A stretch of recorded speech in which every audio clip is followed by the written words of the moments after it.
Hi friends, welcome back to my channel Karthik vlogs. Rice అయితే ఇలా నానబెట్టేసాను. ఇంకా ఇల్లు అయితే ఇలా ఉంది ఫ్రెండ్స్. ఇదంతా ఎప్పుడు సెట్ చేస్తానో, ఎప్పుడు క్లీన్ చేస్తానో ఏంటో అర్థం కాలేదు. సో పిల్లల్ని అయితే మా వారిని తీసుకెళ్ళిపోమన్నాను బయటికి. ఏమండి కొంచెం చేతి తీసుకెళ్ళండి ప్లీజ్, నేనైతే ఇల్లు క్లీన్ చేయాలి. దాని నెక్స్ట్ ఏంటంటే వంట చేయాలి. మా వారు మటన్ తెచ్చారు, చికెన్ తెచ్చారు. సో రూమ్స్ అయితే ఇలా ఉన్నాయండి. చాలా కంగాలుగా ఉంది. నిన్నంతా మా తాతయ్య గారు చనిపోయారని అని ఏం చేయలేదు పనంతా. సో అలానే ఉండిపోయింది. ఈరోజైతే మరి ఇంకా స్టార్ట్ చేయాలి. రోజు ఒకలానే ఉండలేము కదా. నిన్న నైట్ కూడా ఫుల్ వర్షం పడింది. మార్నింగ్ లేచి అయితే మాత్రం మొక్కలకి కొంచెం గొప్పు తవ్వాను. ఎందుకంటే అవి వర్షం పడింది కదా, గడ్డి గట్ట అన్నీ పోవాలనేసి. ఇలా ఉంది బయట అయితే మాత్రం. వర్షానికి కొంచెం కూల్గా ఉంది వాతావరణం ప్రజెంట్. మార్నింగ్ వాటర్ వచ్చేసి పట్టేస్తానండి ఇలాగా. ఇక్కడ వాషింగ్ ఏరియా ఇదైతే మాత్రం. సో ఇదంతా క్లీన్ చేయాలి. ఎప్పుడు చేస్తానో ఏంటో అర్థమైతే కాలేదు. ఇంకా చేయాలి, స్టార్ట్ చేస్తున్నాను ఇప్పుడైతే. నిన్నైతే మా వారిని సామాన్లు లేవు, కొంచెం క్యాంటీన్కి వెళ్ళి సామాన్లు తీసుకురండి అని చెప్పాను. బట్ మా వారు ఏమంటే అక్కడ క్యాంటీన్లో సామాన్లు ఏం లేవంట, ఇవే ఉన్నాయి.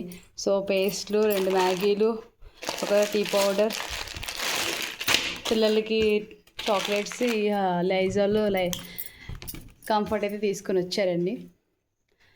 ఇవన్నీ సర్దాలి. మొత్తం ఇల్లంతా ఎప్పుడు సర్దుతానో ఏంటో నాకైతే ఏం అర్థం కాలే. ఎప్పుడైతే తోడడం మొదలు పెట్టాను ఫ్రెండ్స్. సో ఎప్పటికి ఎండ్ అవుతుందో తెలియదు. ముందుగా బెడ్షీట్స్ అన్నీ చేంజ్ చేసేసాను. బయటికి షీట్ తీసేసాను, బెడ్షీట్ దివాన్ మీదది. సో దానికి కవర్స్ వేయాలి. ఇంకా ఒక సైడ్ మటన్, ఒక సైడు చికెన్ బిర్యానీ, దమ్ బిర్యానీ చేస్తానని చెప్పాను కదా. సో ఒక సైడ్ అది, ఒక సైడ్ ఇది పెట్టుకొని ఒక సైడ్ పని చేస్తున్నాను. లేదంటే పని అంతా చేసుకొని వంట చేయాలంటే కొంచెం లేట్ అవుతుంది. సండే రోజు అసలు ఏం పని చేయలేదు కదా, అందుకే కొంచెం మరి మార్నింగ్ బ్రేక్ఫాస్ట్ కూడా ఏం చేయలేదు ఫ్రెండ్స్. పిల్లలు పాలు తాగేసి బిస్కెట్ తినేశారు. సో ఇంకా మరి ఇంకేం లంచ్ డైరెక్ట్గా లంచ్ చేసేద్దాం అనేసి ఇంకా లంచ్ అయితే ఒక సైడ్ వర్క్ ఇంట్లో పని, ఇంకో సైడ్ ఇలా వంట చేస్తున్నాను ఫ్రెండ్స్. ఒక పెద్ద కుక్కర్లో దమ్ బిర్యానీకి చికెన్ పెట్టాను. దాని నెక్స్ట్ ఇందులో అయితే మటన్ పెట్టాను. అది విజిల్స్ వస్తుంది. ముందుగా రైస్ అయితే వండేసాను దమ్ బిర్యానీ కోసం. యాలకులు, దాల్చిన చెక్క, మిరియాలు, జీలకర్ర వాటర్లో వేసి పుదీనా ఆకులు అన్నీ వేసేసి మరగబెట్టేసి దాంట్లో నానబెట్టిన రైస్ అయితే వేసాను ఫ్రెండ్స్. దాన్ని అలా స్ట్రెయిన్ చేస్తాను. తర్వాత గిన్నెలు అయితే ఇంకొంచెం ఎక్కువ ఉన్నాయి, చాలా ఎక్కువ ఉన్నాయి. ఒక్కరోజు కానీ పని చేయకపోతే అన్నీ చాలా ఎక్కువ అవుతాయి ఫ్రెండ్స్. చికెన్ అయితే ఉడికిపోయింది. ఇంకా రైస్ యాడ్ చేసుకోవడమే. కొంచెం ముందుగా కొంచెం నెయ్యి అయితే వేసుకున్నాను దమ్ బిర్యానీ కోసం. ముందుగా రైస్ వేస్తున్నాను. ఎప్పుడు ముందుగా చికెన్ వేసేస్తుందని ఒక్కోసారి ఏంటంటే అడుగు పడుతుంది కదా కొంచెం మనం దమ్ చేసేటప్పుడు. అందుకే అందులో ముక్కలు కొంచెం వేస్ట్ అవుతున్నాయి, ముక్కలు కొంచెం మాడిపోతున్నాయి. రైస్ అయితే కొంచెం అంటుకోదన్నమాట, అంత త్వరగా కొంచెం మాడిపోదు. అందుకోసమని ముందుగా రైసే వేస్తాను ఫస్ట్ లేయర్కి. తర్వాత లేయర్కి చికెన్ వేస్తున్నాను. చికెన్ వేసుకొని మళ్ళీ దాని మీద ఇంకో లేయర్ రైస్ వేసుకుంటాను. దాని మీద మళ్ళీ ఇంకొక లేయర్ చికెన్ వేసుకొని ఎలా అయితే స్ప్రెడ్ చేస్తాను. దమ్ బిర్యానీ కోసం ఇలా దమ్ చేస్తాను. ముందుగా రైస్ అయితే వండేసుకుంటాను. దాని మీద మసాలాలు ముందే అన్ని మసాలాలు వేస్తాను ఆ చికెన్ కర్రీలోనే. ఇంకా లాస్ట్లో అయితే మాత్రం పుదీనా, కొంచెం కరివేపాకు, నిమ్మకాయ రసం అండ్ బిర్యానీ మసాలా పైన వేసి గార్నిష్ చేస్తాను. ఈలోపు మటన్ అయితే ఉడికిపోయింది ఫ్రెండ్స్. కొంచెం వాటర్ ఉంటుంది కదా, దాన్ని కొంచెం ఎక్కువ పెట్టాలి, అదే కలుపుతున్నాను. మటన్ కూడా చాలా బాగా కుదిరింది ఈరోజు. మటన్, చికెన్ బిర్యానీ రెండు అదిరిపోయింది. శుభ్రంగా వేస్తాం. మరి కిచెన్ అయితే ఈ పనికి వచ్చింది. ఇంకా ఇంత పనికి వచ్చింది. ఇంకా బెడ్రూమ్ క్లీన్ చేయలేదు. సో బెడ్రూమ్ క్లీన్ చేద్దామని లోపలికి వచ్చాను. ఎక్కడ బుక్స్ అక్కడే ఉంటాయి ఫ్రెండ్స్. పిల్లలు ఒక దగ్గర పెట్టరు. పిల్లలు పెద్ద అవుతుంటే పని తగ్గుతుంది అనుకుంటాను, కానీ పిల్లలు పెద్ద అవుతుంటే ఇంకా పని పెరుగుతుంది. అస్సలు ఏం తగ్గట్లేదు ఫ్రెండ్స్. అది 3 మంచాలు అన్నమాట. 3 మంచాలు కలిపేస్తాము. మరి చాలదు, మా పిల్లలు ఫ్రీగా పడుకుంటారు. దాని కిందకి దూరే గచ్చులు వత్తడం అన్నీ చేస్తాను. అదే నేను కుట్టుకోవడానికి స్టిచ్చింగ్ చేయడానికి ఈజీగా ఉంటుందని ఆ చైర్ మీద అలా థర్మాకోల్ షీట్ పెట్టుకున్నాను ఫ్రెండ్స్. ఎందుకంటే బ్యాక్ పెయిన్ వస్తుంది స్టిచ్చింగ్ చేస్తే, అందుకోసమని మా వారు థర్మాకోల్ కాదండి, ఏంటంటారు, స్పాంజ్ అంటారు కదా, స్పాంజ్ సీట్ తీసుకుని వచ్చారు. నాకు బ్యాక్ పెయిన్ వెయిట్ రాకూడదని. ఎక్కడ బుక్స్ అక్కడే పెట్టేస్తారు, ఎక్కడ ప్లాంక్ మళ్ళీ వెళ్ళేటప్పటికి మమ్మీ అది కావాలి ఇది కావాలని అరిచి గోల్ చేస్తారు. ఇంకా వాడి బ్యాగ్ సర్దేసి కూర్చున్నాను. నాకు ఇంకా కూర్చోవడానికి కిందనే ఉందన్నమాట సర్దడానికి బుక్స్, అందుకని అలా కూర్చునిపోయాను. తర్వాత తుడిచేసిన తర్వాత ఇంకా సంగటి కోసం వాటర్ పెట్టేసి పౌడర్ వేసి సంగటిని అయితే కుక్ చేస్తున్నాను ఫ్రెండ్స్. రాగి సంగటి మీలో ఎంతమందికి ఇష్టమో కామెంట్ చేయండి. మా వారికి అయితే మటన్ కర్రీతో సంగటి అంటే చాలా ఇష్టం, కంపల్సరీగా చేస్తాను మటన్ చేసిన రోజు మాత్రం. తనకి ఇష్టం. అలా కొంచెం నెయ్యి రాసి చిన్న చిన్న బౌల్లో, మరి పిల్లలు తింటారు కదా, ఎప్పుడు దానికోసం అయితే పెద్దగా సంగటి ముద్ద చేస్తాను. ఏంటంటే మరి ఇంకా పిల్లలు తింటారు కదా అని చిన్న చిన్న సంగటి చేస్తున్నాను.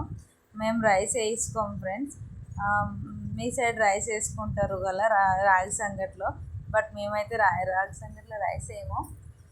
అలా ఒట్టిగానే రాగి సంగటి అలా చేస్తాను. మా వారికి ఇలా అయితేనే ఇష్టం, రైస్ వేసి తనకి ఇష్టం ఉండదు, అందుకోసం ఇలా చేశాను.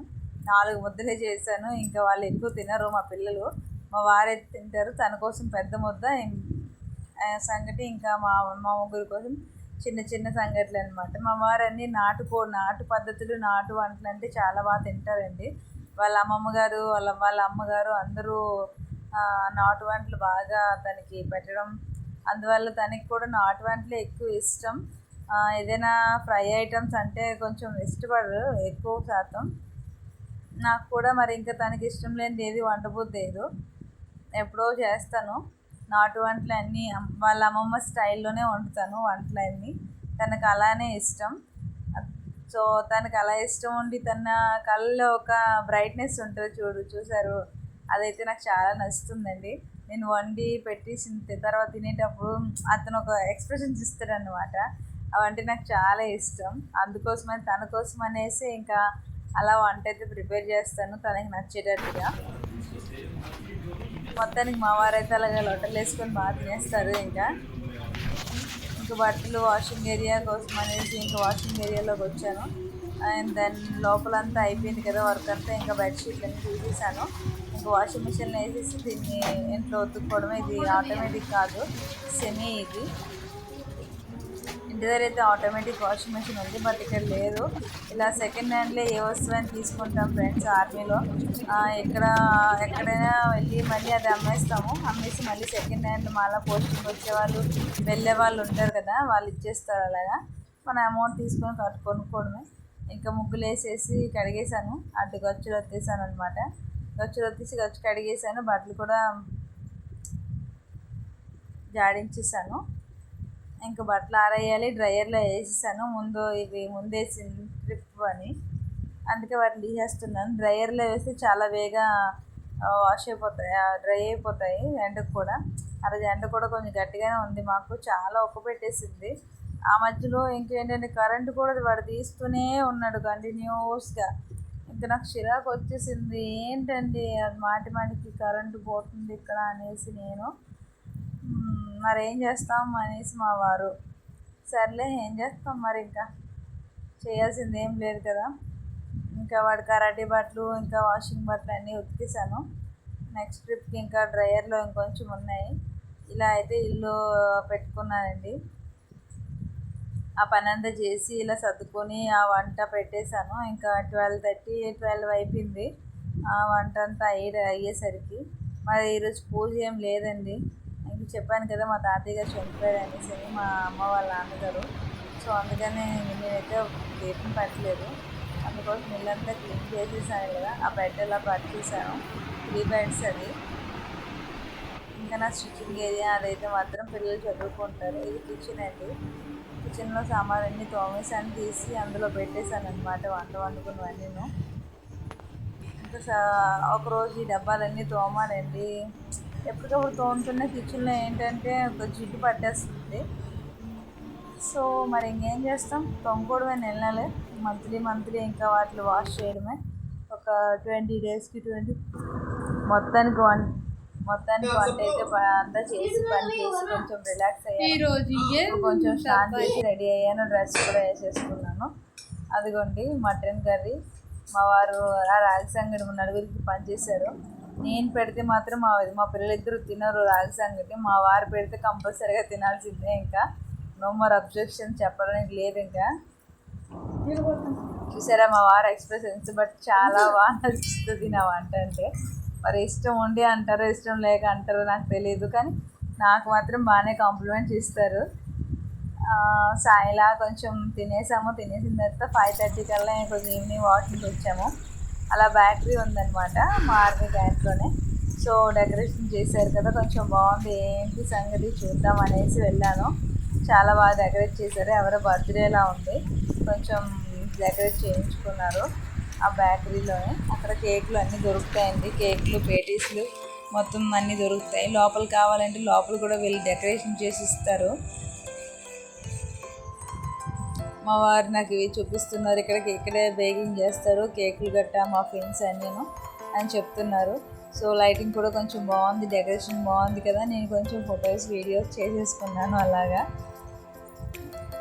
వీడియో మాత్రం నచ్చితే లైక్ చేయండి ఫ్రెండ్స్, ఎక్కడ స్కిప్ చేయొద్దు. మీకు కూడా ఆర్మీ ఏరియా అంతా చూపిస్తాను. ఇందులో కొంచెం అయితే మాత్రం వాకింగ్ చేసేసాము. నేను ఇలా కూర్చొని కొంచెం పోజుగా ఇచ్చేస్తున్నాను అంతే ఫ్రెండ్స్. ఇంకా అలా వెళ్ళాలి. అక్కడ షూటింగ్ అయిపోయిన తర్వాత పరిగెట్టి వస్తుంది, మా వారు తీసారు అనమాట. నాకు అసలే సిగ్గు, అంటే మా వారు ఇంకా ఎవరు రాకముందు తీసేయని అంటున్నాను నేను. బాగుంది కదా డెకరేషన్ గట్రా బాగా చేశారు. బుద్ధుడు కూడా చాలా బాగున్నాడు చెట్ల మధ్య. లైటింగ్ కూడా చెట్లకి బాగా ఇచ్చారండి. బెలూన్ ఎంట్రన్స్ కూడా చాలా బాగా పెట్టారు. ఇంకా అలా అయితే ఎవరో బాబు బర్త్డే అంట. ఇలా అయితే డెకరేషన్ చేసుకున్నాను. నేనైతే మాత్రం బయట వాళ్ళకన్నా ముందు వచ్చి తీసుకుంటున్నాను. సొమ్మొకలది సోకొకలది అంటారు కదా, అలా అన్నమాట. ఎవరో డెకరేషన్ చేయించుకుంటే నేను వెళ్ళి అక్కడ స్టిల్స్ ఇచ్చుకుంటున్నాను మా వారితో. ఇంకా దొరికారు మా వారు ఈరోజు. ఇంకా వాకింగ్ అనేసి మా వారితో ఇలా తిరుగుకొని ఫస్ట్ క్యాంట్ అంతా అలా ఫోటోలు తీసుకొని వచ్చేస్తున్నాను. అయిపోయింది కదండి ఇంకా అంటున్నాను. ఇంకా ఒక మిడిల్లో ఉన్నాం అనమాట, క్యాంట్ మధ్యలో. అదిగోండి సన్ రైజెస్ అవుతున్నాయి. ఇంకా అక్కడ సన్ చూసారు ఎలా కనిపిస్తుందో. అప్పుడైతే మాత్రం టైం 6 అయిపోయింది, బట్ మాకు చీకటి అంత త్వరగా పడదు. చూడండి పిల్లలు కూడా ఆడుకుంటున్నారు. ఆర్మీ ఏరియాలో పిల్లలు అందరూ ఇలా ఆడుకుంటారు. ఇదేంటంటే ఫుట్బాల్ గ్రౌండ్. ఫుట్బాల్ అందరూ వచ్చి ఆడుకుంటారు ఇలా పిల్లలు, ఆర్మీ వాళ్ళ పిల్లలు. ఆడుకోవడానికి అయితే మాత్రం చాలా పెద్ద పెద్ద ఏరియాస్ ఉంటాయండి వీళ్ళకి. ఆడుకోవడానికి పడుకోవడానికి పార్కులు వీటిలు అన్నీ బాగుంటాయి. ఇక్కడ కొంచెం డెవలప్మెంట్ తగ్గింది, ఎందుకంటే సెంటర్ క్లోజ్ చేస్తామన్నారు, ఎయిర్పోర్ట్ చేస్తామన్నారు. బట్ ఇక్కడ పనిచేసే వాళ్ళు ఉంటారు కదా కొంతమంది, వాళ్ళు ఒప్పుకోలేదు. చాలామంది సెంటర్లో జీవనాధారం ఉండేవాళ్ళేనండి. అందుకోసం అనేసి ఇంకా సెంటర్ అనేది తీయడానికి ఒప్పుకోలేదు. లేదంటే ఈ సెంటర్ అంతా సికింద్రాబాద్ వెళ్ళిపోతుంది అనుకున్నారు అందరూ, కానీ వెళ్ళలేదు. బట్ ఇక్కడే కంటిన్యూ చేస్తున్నారు మధ్యప్రదేశ్లోనే. అందుకే ఇప్పుడైతే డెవలప్ చేస్తున్నారు. మళ్ళీ ఇది సెంటర్ తీసేస్తారు కదా, ఎయిర్పోర్ట్కి వెళ్ళిపోతుంది కదా అనేసి అప్పుడైతే డెవలప్మెంట్ లేదు. ఇప్పుడైతే చాలా వరకు ఎక్కడ తవ్వేశారు శుభ్రంగా. వైర్లు గీరు అంతా అండర్ గ్రౌండ్ ఇచ్చేస్తున్నారు. కరెంట్ వైర్లకి అన్నిటికీ మాటికి కరెంటు పోతుంది కదా, ఎందుకంటే చెట్లు పడిపోవడం ఏదో ఒకటి అవ్వడం. అందువల్ల కింద నుంచి ఇస్తున్నారు, అండర్ గ్రౌండ్ కరెంట్ పైపులు ఇస్తున్నారండి, లైన్లు గట్రా. అందుకే శుభ్రంగా అంతే ఫ్రెండ్స్, వ్లాగ్ అయితే అయిపోతుంది. నచ్చితే లైక్ అండ్ సబ్స్క్రైబ్ చేసుకోండి. Thank you so much.